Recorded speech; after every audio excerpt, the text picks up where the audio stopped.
The champagne flutes caught the light like liquid gold as I moved through the grand ballroom, my tray held steady despite the exhaustion radiating up from my aching feet.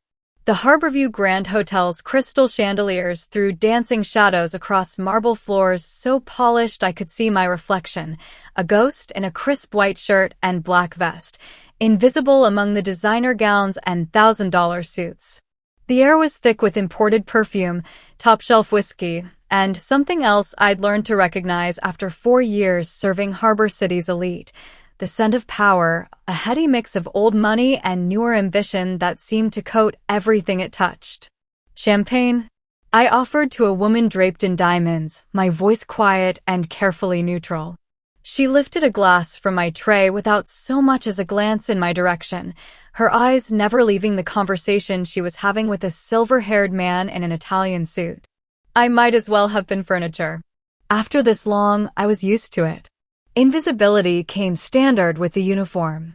My shirt clung to my back in the humidity of too many bodies in too small a space, and my feet screamed in the required heels.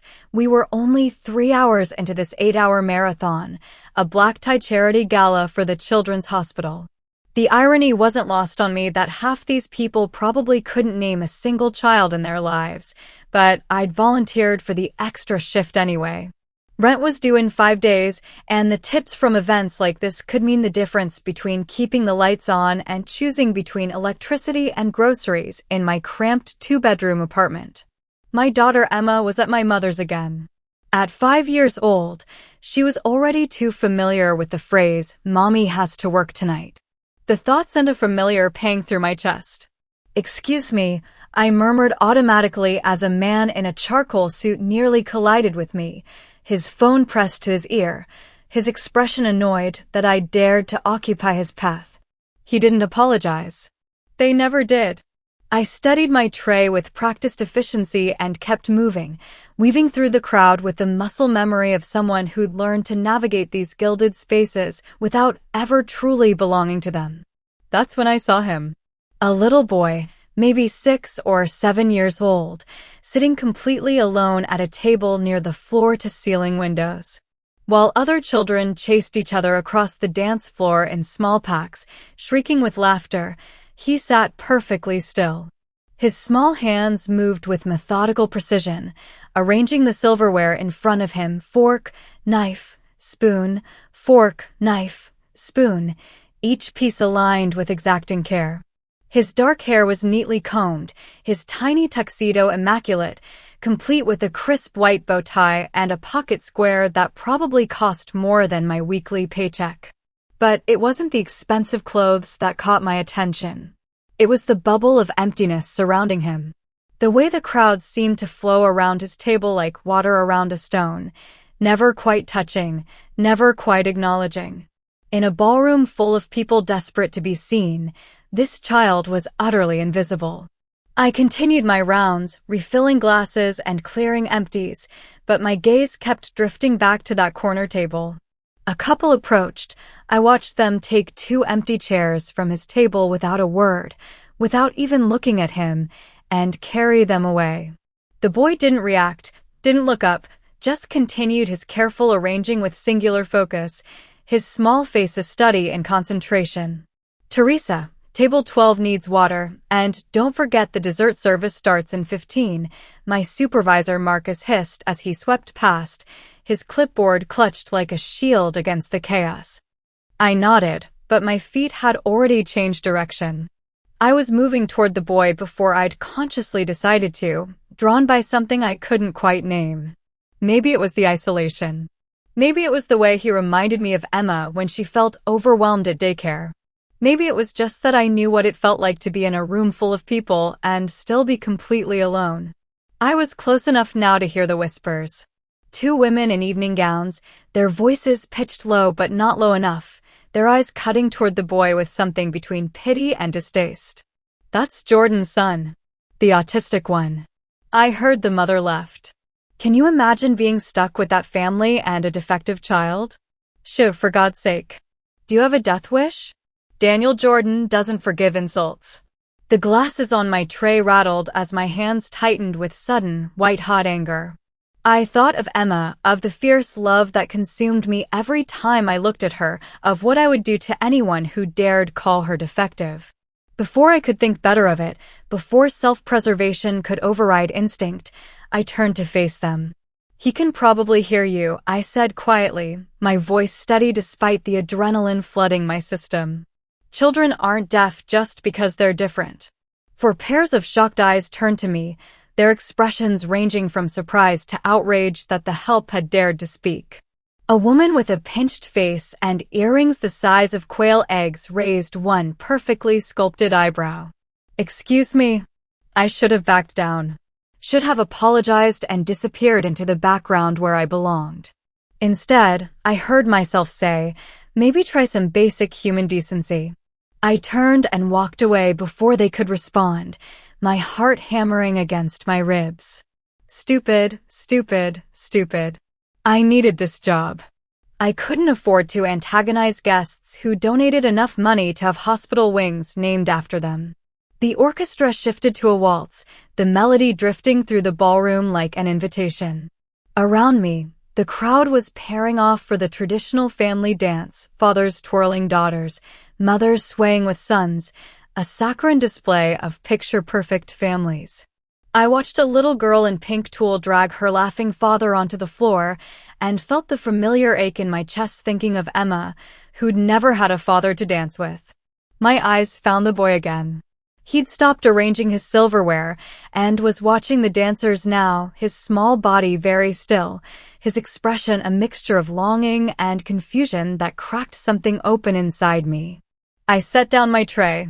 Before I could second-guess myself, before fear could talk me out of it, I crossed the ballroom and knelt beside his chair, bringing myself to his eye level. "Hi," I said softly. "My name is Teresa. Would you like to dance?" The boy's gaze shifted to somewhere near my shoulder, not quite meeting my eyes.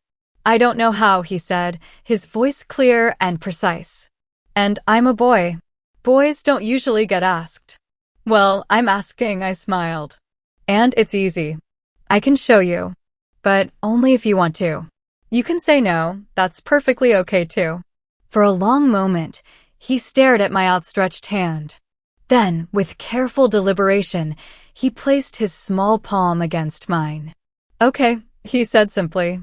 I helped him down from his too-tall chair, acutely aware that we were being watched.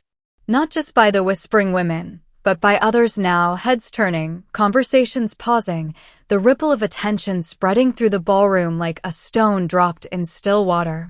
That's when I felt it. The shift in the room. The temperature seeming to drop several degrees. The crowd parting with the precision of a choreographed dance, creating a pathway through the center of the ballroom. And there, moving toward us with the controlled grace of a predator, was a man who could only be one person. Daniel G. Jordan. He didn't so much walk as command the space around him. Tall, broad-shouldered, his black suit tailored with such precision it seemed like a second skin. Dark hair, sharp jawline, and eyes so intense they seemed to see straight through to your spine. Two men flanked him, clearly security, the bulge of weapons barely concealed beneath their jackets, but they might as well have been invisible. Every ounce of attention in the room was fixed on him. I knew who he was without having ever seen him before. Everyone in Harbor City knew of Daniel G. Jordan. His name was whispered in fear.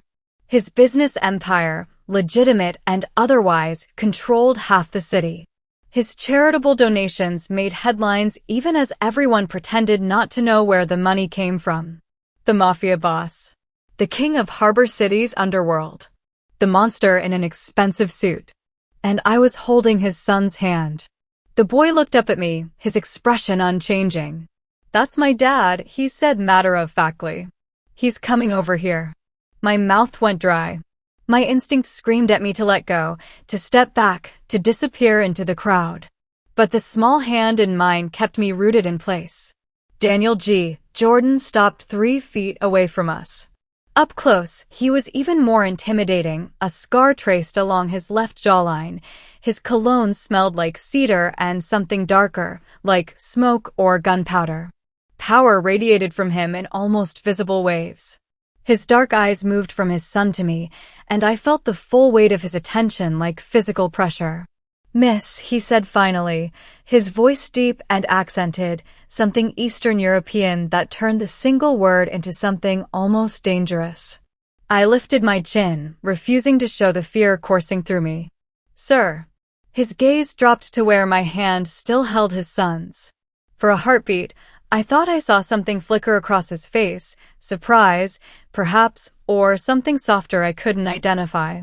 Then his eyes met mine again, and I realized with absolute certainty that my life had just changed in ways I couldn't begin to understand. Everything I'd built, everything I'd sacrificed to create a safe, quiet life for Emma and me had just shattered the moment I decided to see a lonely child when everyone else had looked away. Daniel G. Jordan's eyes held mine for one more impossible second before I felt the small hand in mine tighten slightly. His son was looking up at me now, waiting. "We can dance right here," I said softly, leading the boy to the edge of the dance floor where there was more space, away from the swirling couples. "Is that okay?" He nodded, his gaze fixed somewhere near my collarbone. Up close, I could see the small details, the way his bow tie was tied with mathematical precision, the faint dusting of freckles across his nose, the intelligence burning in those dark eyes that wouldn't quite meet mine. "First, you step on my shoes," I explained, demonstrating. "That's how my mom taught me." He considered this with visible seriousness, then carefully placed his small feet on top of my aching heels. I took both his hands in mine, creating a safe distance between us, and began to sway gently to the waltz. "Now we count. 1, 2, 3. 1, 2, 3. Just like that. 1, 2, 3, he repeated, his voice precise and clear. Within moments, his body relaxed into the rhythm, moving with me as if he'd been doing this his whole life. 1, 2, 3. "You're a natural," I said, and for the first time, he looked up, almost meeting my eyes. The ghost of a smile flickered across his face, transforming him from a solemn little gentleman into just a child who wanted to dance. I was so focused on him that I didn't notice the silence spreading through the ballroom until it became absolute. The music continued, but every conversation had ceased. Every eye was on us, a waitress in her uniform and a little boy in a perfect tuxedo, swaying at the edge of a world that had forgotten them both. And directly across the floor stood Daniel G. Jordan, watching us with an intensity that made my breath catch. He didn't move, didn't speak. One of his security guards leaned in to whisper something, but Daniel silenced him with the slightest movement of his hand. His face was unreadable, all sharp angles and controlled power, but something in his eyes stopped me from pulling away, from apologizing, from running. The song ended. The boy stepped off my shoes and looked up, his gaze settling somewhere near my chin. "Thank you for the dance," he said with formal precision, like a miniature adult. "I'm Elijah. Elijah Jordan." "It was my pleasure, Elijah," I replied, my voice steadier than I felt. "You did wonderfully." "I liked the counting," he said thoughtfully. "Music is just organized sound. It makes sense when you count it." Before I could respond, Daniel was there, his presence seeming to fill all the space around us. This close, I could see the fine lines at the corners of his eyes, the silver threading through his dark hair at the temples. He looked at his son with such raw tenderness, it was almost painful to witness. "Elijah," he said gently, and the boy immediately moved to his side. Daniel's hand settled on his son's shoulder, protective and sure. Then those dark eyes lifted to mine. "Miss?" "Teresa," I supplied, resisting the urge to add my last name, to make myself smaller. "Teresa Hoy. Miss Hoy." The way he said my name felt deliberate, like he was filing it away somewhere permanent. "You've been very kind to my son." It wasn't quite a question, but it felt like one. Like he was testing me, searching for ulterior motives in a world where kindness always came with strings attached. "He deserved to be asked," I said simply. "Every child does." Something flickered across Daniel's face, surprise, maybe, or recognition. His jaw tightened almost imperceptibly. "Not many would agree with you." Then not many are paying attention. The silence stretched between us, charged with something I couldn't name. Then Elijah tugged on his father's sleeve. Dad, I'm tired. Can we go home now? Daniel's expression softened instantly. Of course. He glanced at me one more time, and I could have sworn I saw approval in those dangerous eyes. Thank you, Miss Hoy. They turned to leave, Daniel's security immediately flanking them, creating that invisible barrier I'd noticed before. But one of the guards, a mountain of a man with a scar running down his neck, stepped toward me instead. Mr. Jordan would like your contact information, he said flatly, producing a sleek phone. My pulse spiked. I don't think. It wasn't a request. His expression didn't change, but something in his tone made it clear I didn't have a choice. My hands trembled as I typed my number and address into the device. When he took it back, I tried to read something in his face. Threat, warning, anything, but found nothing. Have a good evening, Miss Hoy, he said, and walked away. I stood frozen as the Jordan family made their way toward the exit, the crowd parting before them like water. At the doorway, Elijah stopped and turned back.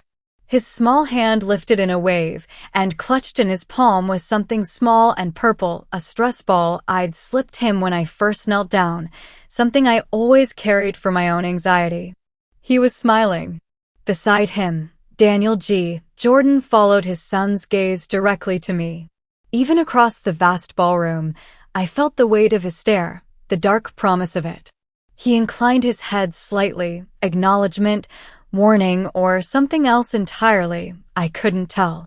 Then they disappeared into the night, and I was left standing in a ballroom full of whispers, my heart pounding with the absolute certainty that nothing in my life would ever be the same.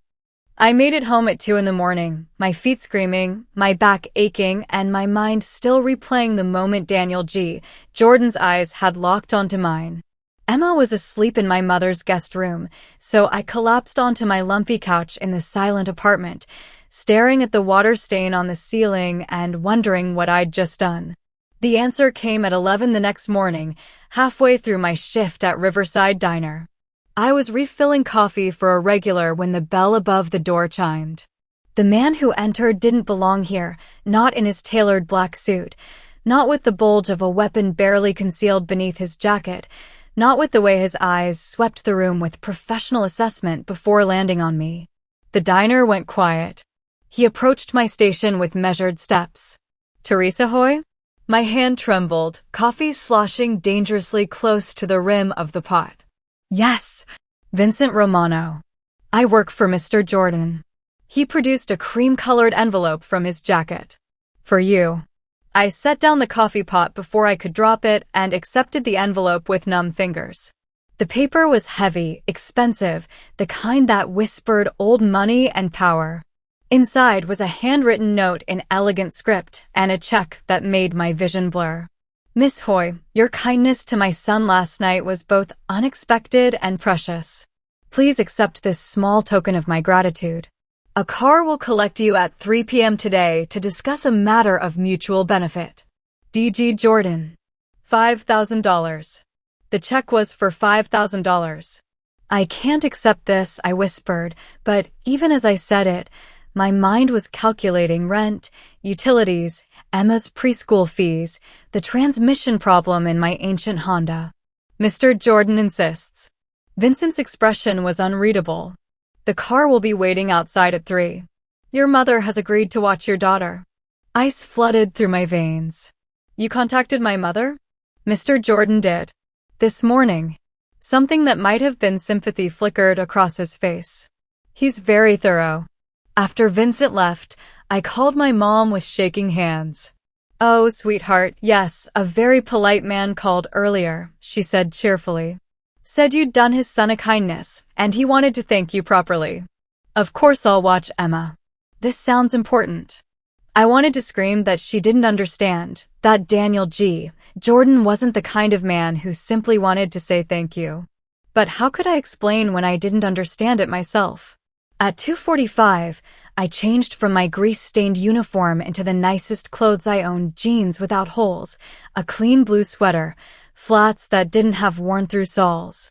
In the bathroom mirror, I looked exactly like what I was, a working-class woman trying to dress up for a world that would see right through her. Emma hugged me tight when I dropped her at my mother's. "Where are you going, Mommy?" "Just a meeting, baby. I'll be back for dinner." I kissed her forehead, breathing in her strawberry shampoo scent, trying to memorize the feeling of her small arms around my neck. The black Mercedes waiting at the curb looked like it cost more than I'd earn in 5 years. Vincent opened the rear door, and I slid into leather seats softer than any bed I'd ever slept in. The drive took 40 minutes, winding through neighborhoods that grew progressively wealthier, manicured lawns giving way to estates, estates giving way to mansions hidden behind tall gates and ancient trees. My worn clothes felt more inadequate with each passing mile. Finally, we turned onto a private drive that seemed to go on forever, climbing along dramatic cliffs overlooking the harbor.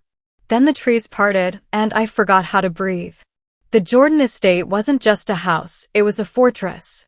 Dark stone and sharp angles, massive windows reflecting the steel-gray water below, surrounded by grounds that seemed to stretch for acres. Armed men in dark suits patrolled with casual alertness. Security cameras tracked our approach with silent precision. This was where Elijah lived. This was Daniel G., Jordan's kingdom. Vincent opened my door, offering his hand with unexpected courtesy. "This way, Miss Hoy." My legs felt unsteady as I climbed the wide stone steps. The front doors were massive, carved wood and iron that looked like they could withstand a siege. They opened before Vincent could knock. And there, filling the doorway with his presence, was Daniel G., Jordan himself. He'd traded his formal suit for dark jeans and a charcoal Henley that somehow made him look more dangerous, not less. The casual clothes revealed the lean muscle beneath. The scar on his forearm that spoke of violence survived. His dark hair was slightly disheveled, his jaw shadowed with stubble, his eyes just as intense as I remembered. "Miss Hoy," he said, his accent turning my name into something both beautiful and vaguely threatening. "Thank you for coming. We have much to discuss." He stepped back, inviting me into his home, into his world. I crossed the threshold knowing I was walking into something I didn't understand, something that could either save me or destroy me. The door closed behind me with a definitive click, and I realized with sudden, absolute clarity, there was no walking away from Daniel G. Jordan now. The library was all dark wood and leather, floor-to-ceiling bookshelves filled with volumes in languages I couldn't read. A massive desk dominated one end while comfortable chairs flanked a fireplace at the other. It should have felt warm. Instead, it felt like walking into a beautifully appointed cage. Daniel gestured to a chair, but I remained standing, pulling the check from my pocket with trembling fingers. "I can't accept this," I said, holding it out to him. "It's too much." He didn't even glance at it. "It's nothing. Not to me. It's everything to me." "That's the problem." I set it on the coffee table between us. "I danced with your son because he deserved kindness, not because I wanted payment." Something flickered in Daniel's eyes, surprise, maybe, or assessment. He moved to a sidebar and poured amber liquid into 2 crystal glasses. "And yet you came when I called. You didn't really give me a choice, did you?" "Contacting my mother, sending a car." I wrapped my arms around myself. "What do you want from me, Mr. Jordan?" He offered me a glass. I didn't take it. "I want," he said slowly, "to offer you a position. As Elijah's companion. 3 days a week, 4 to 8 in the evening. $20,000 per month." The number hit me like a physical blow. I sank into the chair before my legs could give out. That's insane. That's what 17 minutes of my son's genuine happiness is worth to me. Daniel sat across from me, his intensity focused entirely on my face. "Do you know what it's like to watch your child being treated as invisible? As defective? To see him sitting alone while other children play, knowing he wants to connect, but doesn't know how." His accent thickened with emotion, his knuckles white around his glass. "Elijah has therapists, specialists, every expert money can buy. What he doesn't have is someone who sees him first as a child, second as autistic. You gave him that last night without hesitation, without agenda. What happened to his mother? The question escaped before I could stop it. Daniel's jaw tightened. She died when Elijah was 3. An illness. Sudden. His voice went flat, dangerous. That is not a topic for further discussion. I'm sorry, I whispered. This doesn't make sense. Why me? Why no? Because last night, for the first time in months, my son asked about someone. He wanted to know your name, if you would come back, if you liked to count things too. Daniel leaned forward, his gaze burning into mine. You made him smile, Miss Hoy. In my world, that's worth any price. The raw vulnerability in his voice cracked something open in my chest. This wasn't the monster of Harbor City. This was a father desperate to give his son what money couldn't buy. I need to think about it, I managed. Of course. But first, Daniel stood. Would you like to meet Elijah properly? He's been asking about you. My heart squeezed. Yes. Elijah's room was a carefully organized paradise, color-coded bookshelves, a desk arranged with geometric precision, building blocks sorted by size and shape. The boy sat cross-legged on a plush rug, assembling what looked like a complicated architectural model. Elijah, Daniel said gently. Miss Hoy is here. The boy looked up, his gaze settling somewhere near my shoulder. Teresa. You came back. I did. I knelt beside him, keeping a respectful distance. What are you building? The Chrysler Building. It's Art Deco. Built in 1930. His fingers moved with meticulous care, placing a tiny piece exactly where it belonged.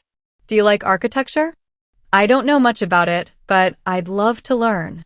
For the next 20 minutes, Elijah showed me his world, his collection of building models, his books on engineering and design, his careful drawings of structures he wanted to create someday. He spoke with such passion, such intelligence, that I found myself forgetting about Daniel watching from the doorway, about the impossible decision ahead. Will you come back? Elijah asked suddenly, still not quite meeting my eyes. To see my other projects? I looked at this brilliant, lonely child who'd been given everything except what he needed most, acceptance. Then at his father, whose expression held hope and fear in equal measure. I hope so, I said honestly. At the car, Daniel handed me back the check I'd tried to return. Keep it. Separate from any decision you make about the position. I wanted to refuse, but thought of Emma, of the stack of overdue bills on my counter. Wednesday, I agreed, tucking it away. As Vincent opened the car door, I glanced back at the mansion. In an upstairs window, Elijah stood with his small hand pressed against the glass, watching. Daniel followed my gaze, his expression softening almost imperceptibly. He rarely asks about people, he said quietly. This morning, he asked when you would visit again. My throat tightened. He's special. You know that, right? Not in spite of being different, but because of it. Yes. Daniel's voice was rough. Not everyone sees that. As the car pulled away, I touched the check in my pocket and knew the truth I'd been avoiding. I'd already made my decision. I just had to find the courage to live with it. I spent 3 days staring at that check, running the numbers over and over until they blurred together. $20,000 a month. In 12 weeks, I could pay off every debt, build a real savings account, give Emma the stability she deserved. You're overthinking this, my mother said when I finally told her everything. We sat in her kitchen while Emma played in the next room, her voice a comforting backdrop. A father who loves his child that much? Who sees your value? That's rare, Teresa. He's a criminal, Mom. Everyone knows what Daniel Jordan is. She fixed me with the look that had gotten me through childhood. And what has he done to you?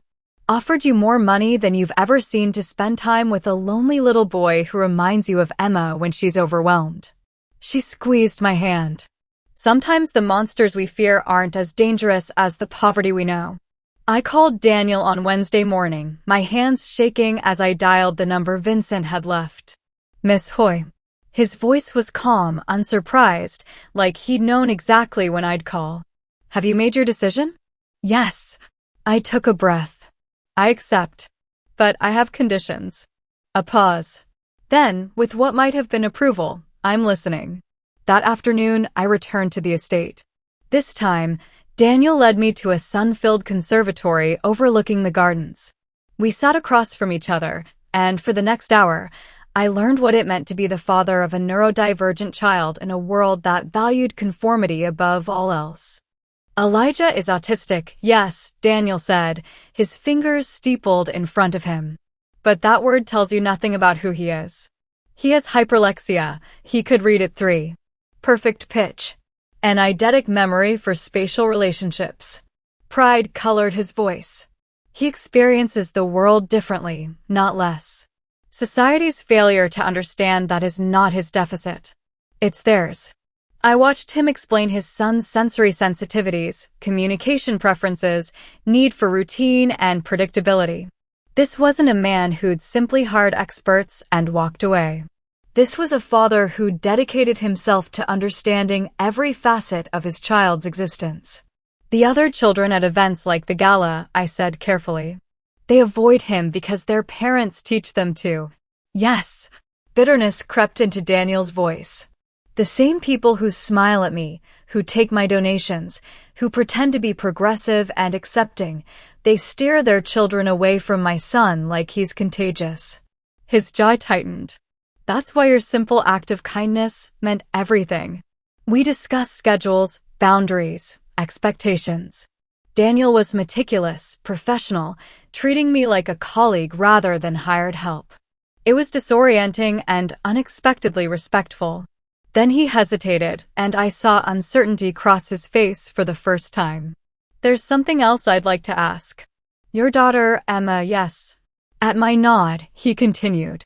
Would you consider bringing her to some of our sessions? Elijah has limited peer interaction. A child who naturally accepts differences, who doesn't know to be cruel yet. He trailed off. I think it could benefit them both. Every protective instinct I had screamed in warning.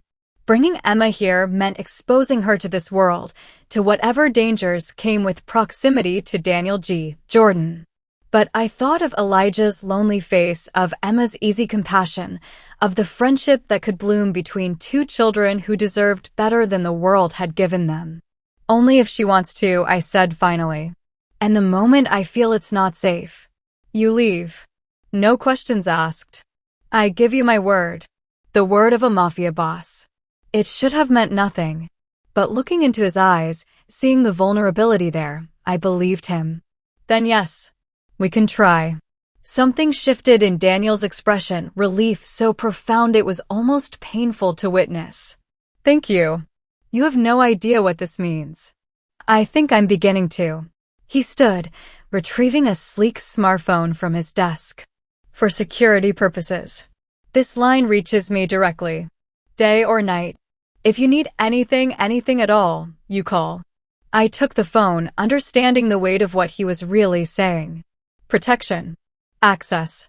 A connection that went beyond employer and employee. Welcome to the family, Miss Hoy, Daniel said quietly. The word hung between us, family. Not staff, not hired companion, but family. It was too much, too fast, loaded with implications neither of us was ready to examine. But as I left the estate that evening, the phone warm in my pocket, I couldn't deny the small flame of hope kindling in my chest. Maybe, somehow, this impossible situation could become something good. Maybe we could all save each other. Emma wouldn't stop bouncing in her car seat as Vincent drove us through the estate gates. Is this really where your friend lives, Mommy? It's like a castle. Something like that, baby. I smoothed her dark curls, my stomach tight with anxiety. Remember what we talked about?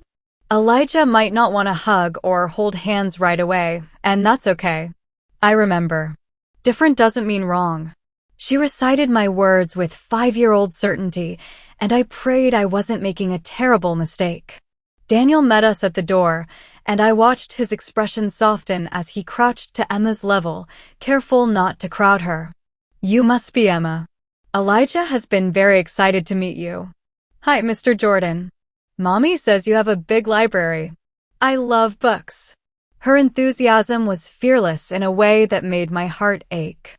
Then you and Elijah will get along perfectly.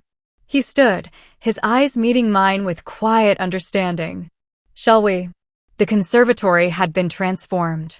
A corner was filled with building blocks, art supplies, and my breath caught, a collection of purple items arranged on a low table.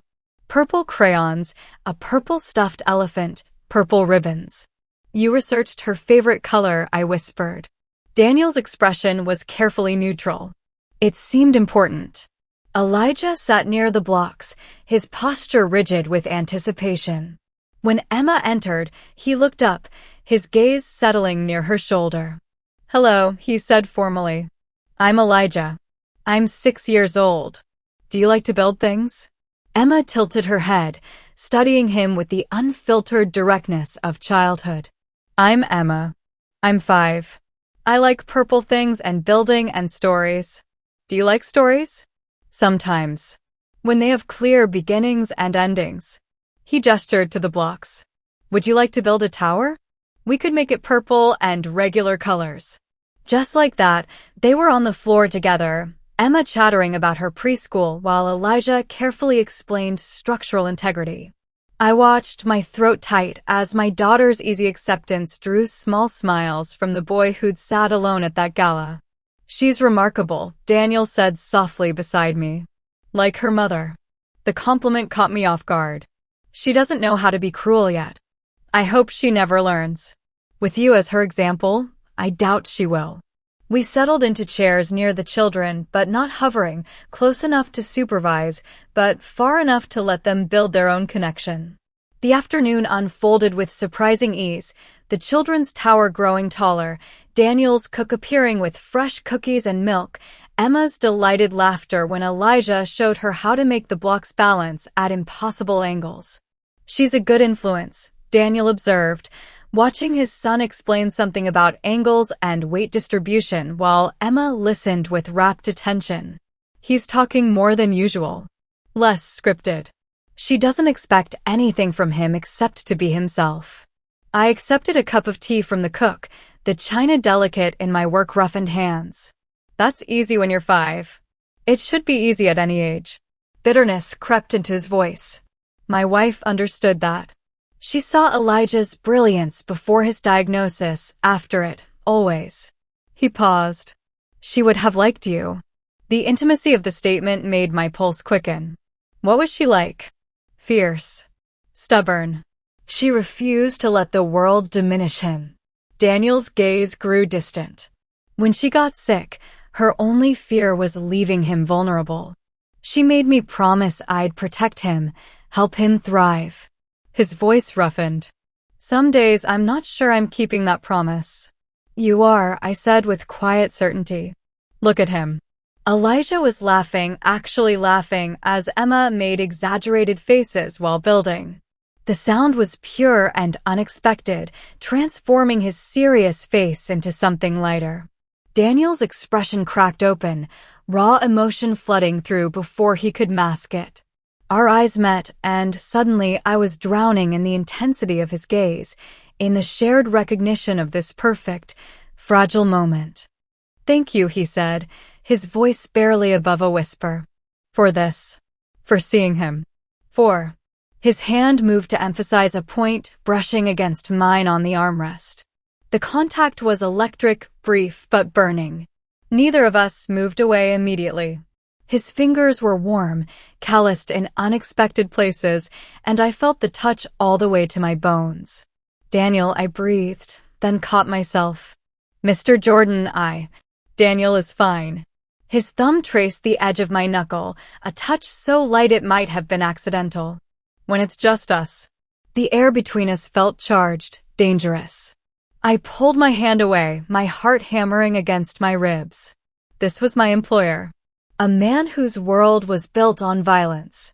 A man I couldn't afford to want. But God help me, I did. Mommy, look. Emma's voice shattered the moment. We made a castle. For a princess and a knight. I forced brightness into my voice. It's beautiful, baby. Too soon, it was time to leave. Emma hugged her purple elephant, already begging to come back. Please, Mommy? Elijah said next time we could build a bridge. We'll see, sweet.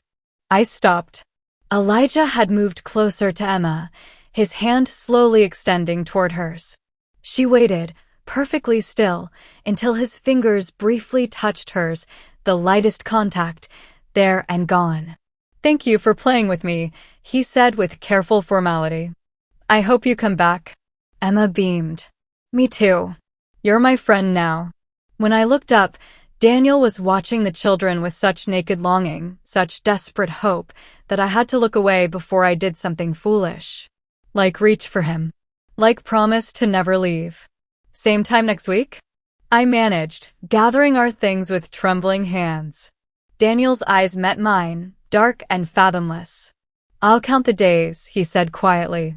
The words hung between us, weighted with meaning that had nothing to do with his son and everything to do with the impossible thing growing between us.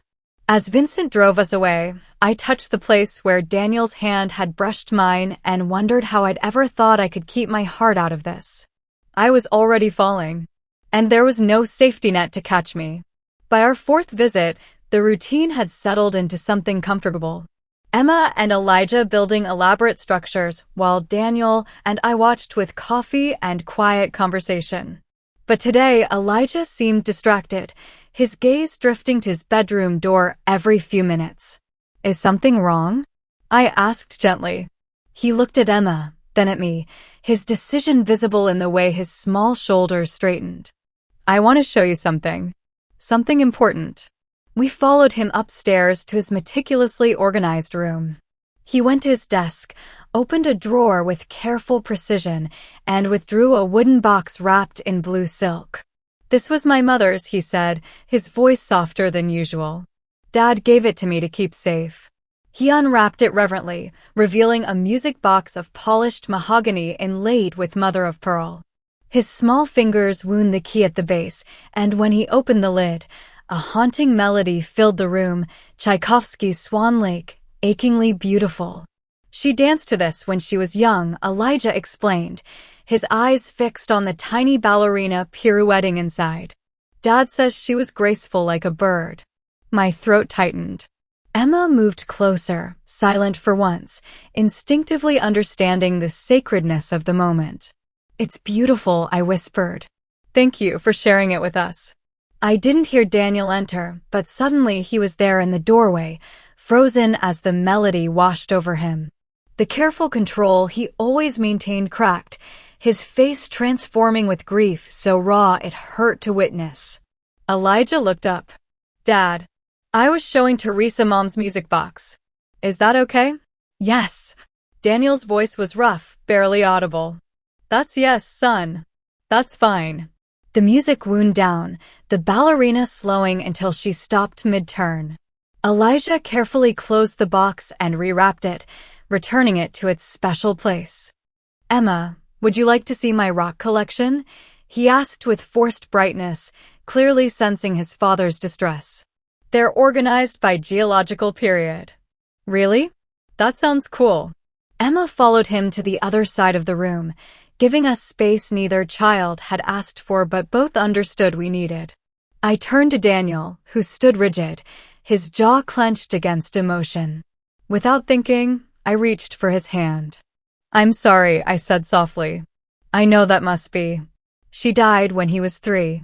The words came out flat, controlled, but I felt his hand trembling in mine. Ovarian cancer. 6 months from diagnosis to he stopped, swallowed hard. She made me promise to help him thrive. To never let him feel broken. He doesn't feel broken. He feels loved. Daniel's eyes met mine, and for the first time, I saw tears threatening to spill. Do you know what it's like? Raising a child who experiences the world differently in a world built on violence and conformity. His voice cracked. Every day I wonder if I'm enough. If I'm protecting him or isolating him. If she'd be proud or disappointed. My hand tightened on his. She'd see a father who learns his son's therapy protocols, who researches his special interests, who creates a safe space for him to be exactly who he is. She'd be proud, Daniel. Something broke in him. His free hand came up to cover his face, his shoulders shaking with silent grief he'd clearly been holding back for years.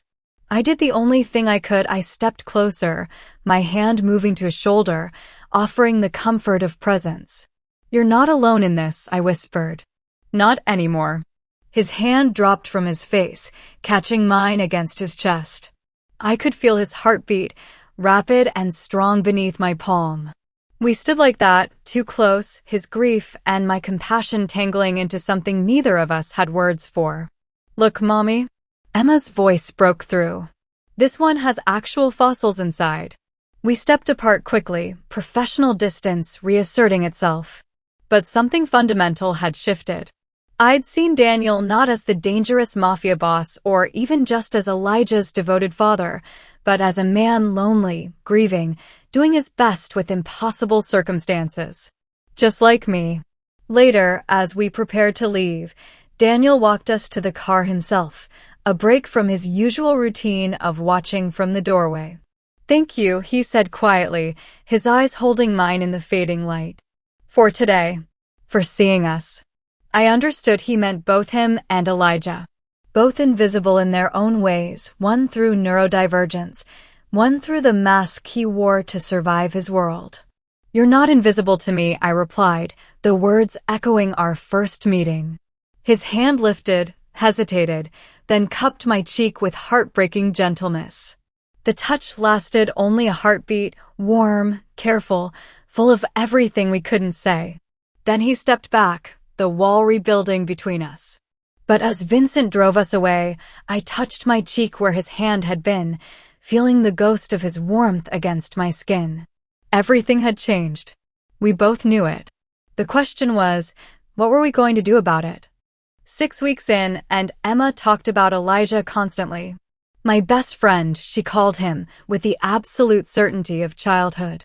And watching them together, building elaborate structures, Emma reading aloud while Elijah listened with rare stillness, I'd begun to believe we'd found something safe here. Something good. I should have known better. We were in the conservatory, the children deep in a complicated block construction, when the doors burst open. 3 men in dark suits, their expressions grim, their hands hovering near concealed weapons. "Sir, we have a situation." Daniel's transformation was instant and terrifying. The gentle father disappeared, replaced by something cold and lethal. He stood with predatory grace, his entire demeanor shifting into something that made my blood run ice. Details. His voice was flat, emotionless, nothing like the man who'd touched my cheek with such tenderness. "Volkov's people hit the warehouse. 4 of ours wounded, 1 critical. They left a message." The lead man handed Daniel a phone. Whatever he saw on that screen drained what little warmth remained from his face. His jaw clenched, knuckles white around the device. When he looked up, his eyes were black with barely controlled rage. "Take them upstairs. Now." He gestured at us without looking.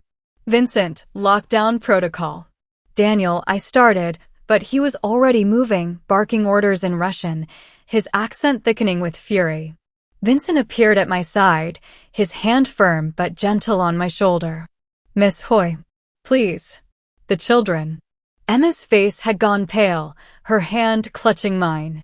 Elijah stood frozen, his careful composure fracturing as he recognized the change in his father. "Dad?" His voice was small, uncertain. For a heartbeat, Daniel's mask cracked. He crossed to Elijah, kneeling to his level. "I have to handle something, son. Vincent will keep you safe." "I promise." Then he was gone, and we were being ushered through corridors to an upstairs sitting room with reinforced windows and a door that locked from the inside.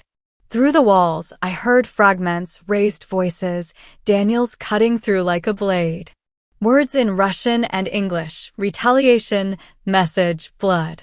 The barely leashed violence in his tone made my hands shake. "Mommy, I'm scared." Emma pressed against my side. "It's okay, baby."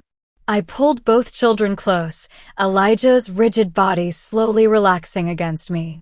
"We're safe. Mr. Jordan is just handling work stuff. But Elijah knew better. Dad gets like this sometimes. When bad people do bad things. His voice was matter of fact, but I felt him trembling. He tries to hide it from me. God, what world had I brought Emma into? An hour later, the voices faded. Another 30 minutes and Daniel appeared in the doorway. His knuckles were bruised, his jaw tight, but the cold fury had banked to something merely dangerous. I apologize. He looked at me, not the children. You shouldn't have been exposed to that. I'd settled both kids with coloring books, and now I stood, keeping my voice low. What's happening? A business rival making moves. Poorly thought out, but aggressive. He ran a hand through his hair, the first sign of disorder I'd ever seen in him. It's being handled. Handled how? His eyes met mine, and I saw the truth there, violence, swift and brutal. You don't want details. No. My voice shook. I don't. We stood in tense silence. Then Daniel said quietly, you and Emma need security. Starting immediately. Absolutely not. I'm not having armed men following my daughter. They're already targets, Teresa. The use of my first name, the rawness in his voice, stopped my protest.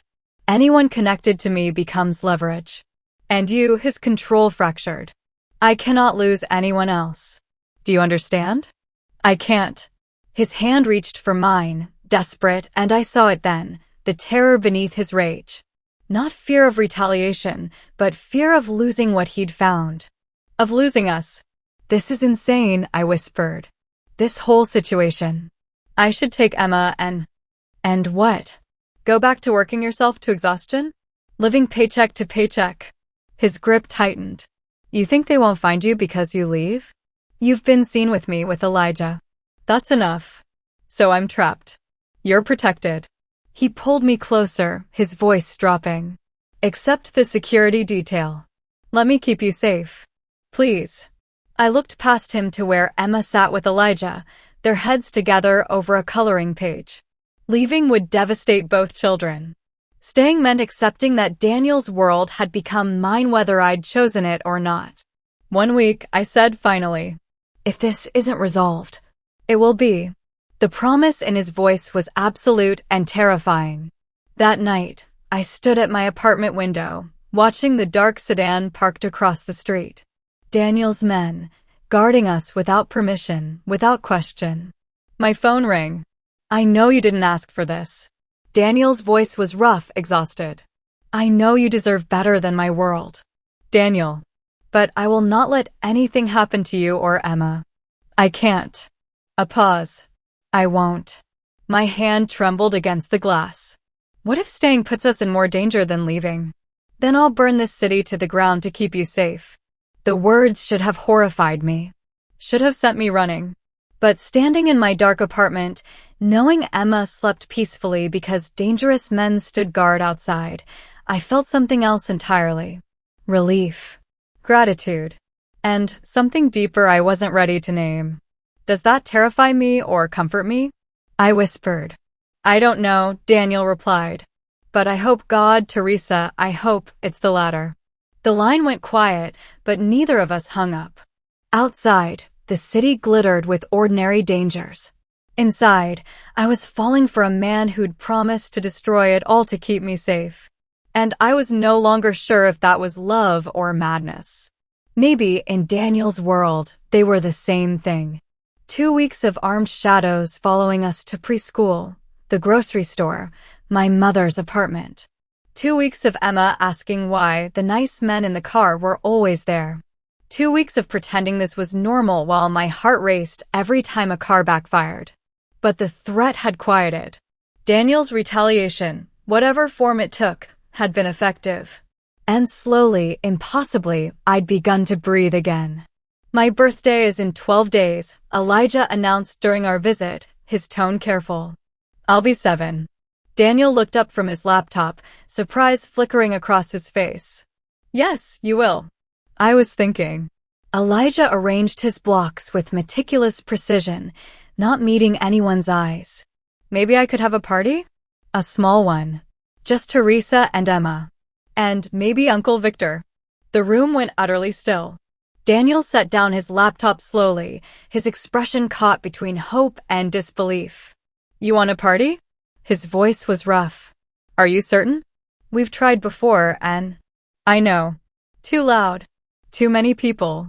Elijah's hands moved faster, betraying his anxiety. But this would be different. Just people who don't make me feel wrong. I watched Daniel's throat work, saw him blink rapidly against sudden moisture in his eyes. Then we'll have a party, he said quietly. Exactly how you want it. The planning consumed the next week. Teresa and I spent an afternoon choosing decorations, nothing too bright or chaotic, structured activities instead of overwhelming games.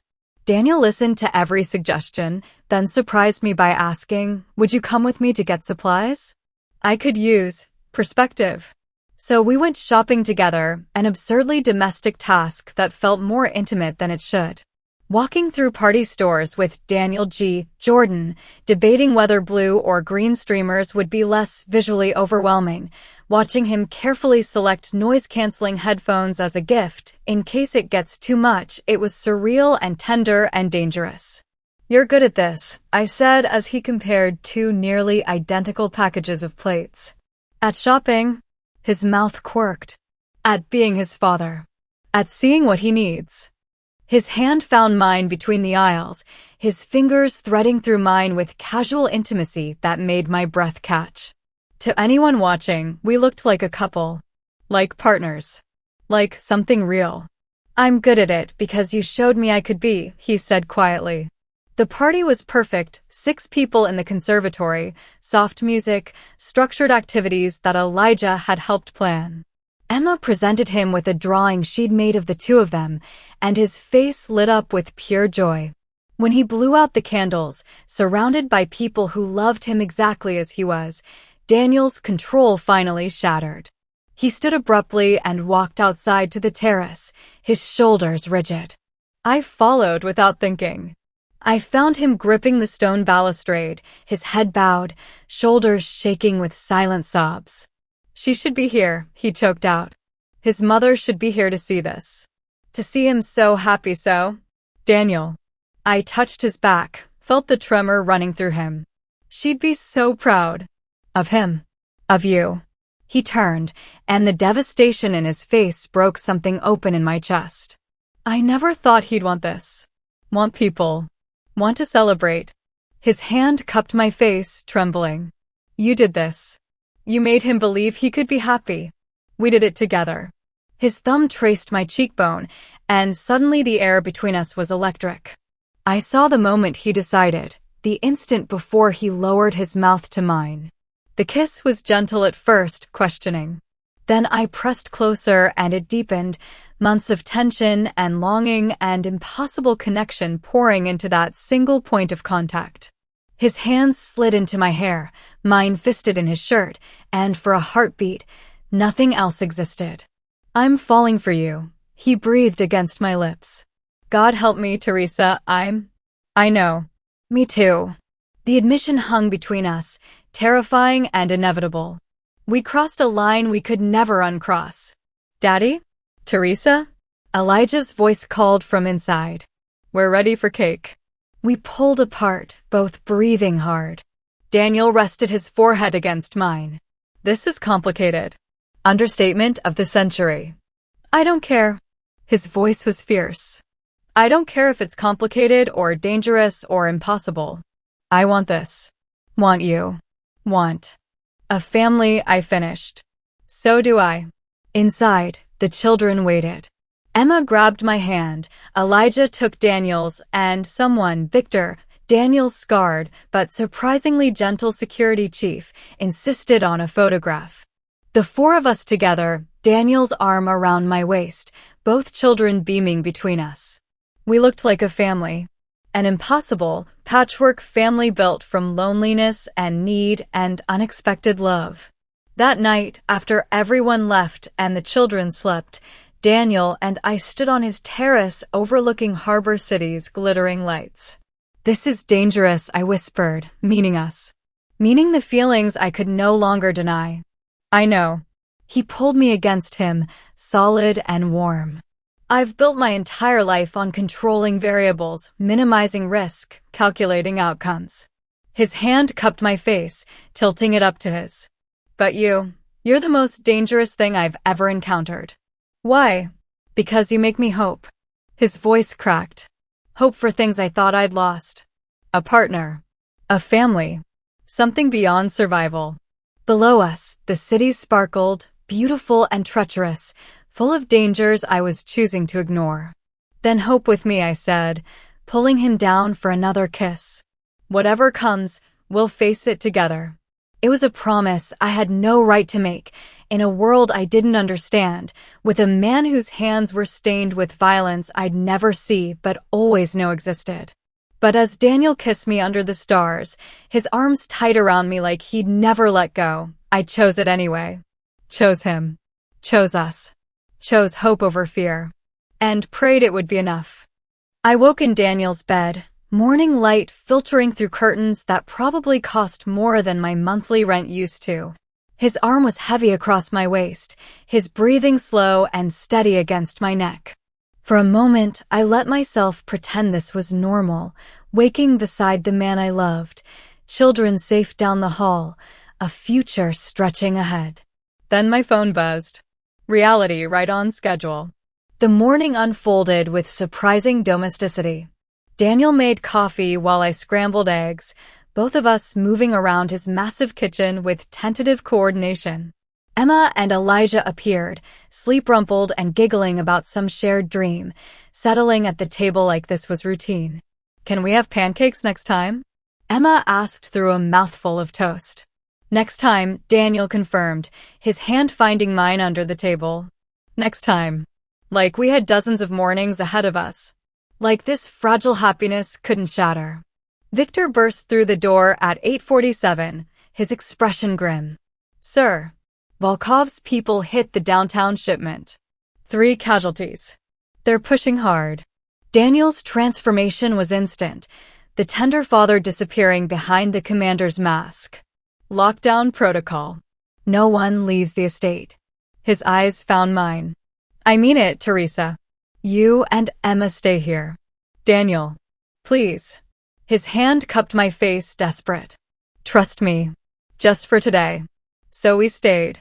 Watched Daniel disappear with armed men, his jaw set, his knuckles already white around his phone. Watched the estate transform into a fortress, additional guards, weapons no longer concealed, the windows reinforced with steel shutters. Is Mr. Daniel okay? Emma asked, her small face worried. He's handling grown-up stuff, baby.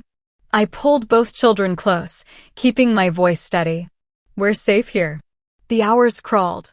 Daniel came and went, each time looking harder, colder. I caught fragments of conversations, orders given in clipped Russian, the mention of locations I didn't recognize, words like neutralized and message sent that made my stomach churn. This was his world. Violence and power, threats and retaliation. The world I'd chosen when I kissed him last night. He returned near midnight, and I knew immediately something had changed. His knuckles were split, bruised, blood dried in the creases. Exhaustion lined his face, but beneath it, satisfaction. The predator who'd eliminated a threat. It's done, he said simply. Volkov won't be a problem anymore. I stood from where I'd been reading to the sleeping children, my hands trembling. Done how? You don't want details. No, I don't. My voice broke. But I need to know, is this what our life will be? Violence and lockdowns and wondering if you'll come home. Daniel moved to me slowly, like approaching a spooked animal. I can't promise safety. My world doesn't work that way. His hand reached for mine, gentle despite the violence it had just enacted. But I can promise I'll fight for you. For Emma. For Elijah. I'll burn down anyone who threatens what we've built. That's not reassuring. It's honest. He pulled me closer, his forehead resting against mine. I'm not asking you to accept this blindly. I'm asking if you can love me anyway. Monster and man, both. I looked past him to where our children slept, peaceful and safe, because of the violence he'd committed. looked at the blood on his knuckles, evidence of the darkness he carried. Then looked into his eyes and saw the desperate hope there, the fear of losing what he'd found. "I already do," I whispered. "God help me, I already love all of you." His kiss was fierce, claiming, tasting of relief and promise, and something like redemption. When we pulled apart, he dropped to one knee, pulling a simple platinum band from his pocket. "I had this made weeks ago. Hoped I'd have the courage to ask." His voice shook. "Marry me. Not because it's practical or safe, but because I love you. Because you've given me and my son something I thought we'd lost forever. A family." Tears blurred my vision. "Daniel, I vow to protect you and Emma with everything I have. To be worthy of the trust you're placing in me. To build a life where our children can thrive." His dark eyes held mine. "I can't promise normal, but I can promise chosen. Loved. Seen." I thought of the invisible waitress I'd been, surviving but not living. Thought of Emma's laughter, Elijah's smiles, the family we'd built from broken pieces. "Yes," I breathed. "Yes." The ring slid onto my finger, perfect fit, like he'd known all along. We sealed it with a kiss that tasted like hope and danger and love tangled too tightly to separate. 3 weeks later, we gathered in the conservatory. Small ceremony, Victor and my mother as witnesses, the children holding rings tied with purple ribbon. When Daniel vowed to love and protect us all, his voice broke. When I promised to stand beside him through darkness and light, I meant every word.